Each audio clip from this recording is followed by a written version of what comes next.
In this video, we are going to see how we can import the saved passwords into Microsoft Edge from another browser like Google Chrome, Firefox, or whatever browser.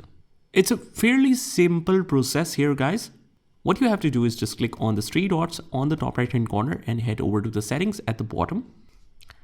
And in the profile section, you scroll down where you see import browser data on our right. And from here, we choose import data from Google Chrome, or you can import it from other browsers that you have installed. Since I have installed only one browser, that's why it's going to show me the option for just one. Click on import, and we want to import from Google Chrome or Internet Explorer. You can also import it from a CSV file if you have those saved in the CSV file. And you choose a profile in Google Chrome.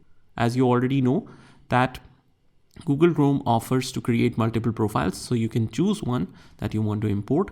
And let's say that we want to just import the saved passwords. We just select that, and it's your choice whatever you want to import. And after that, you just hit import, and it says all done. We have brought your data over. Click done, and that is how we do it. I hope you found this video helpful, and if you did, hit the like button and subscribe to our channel, and I will see you in the next one.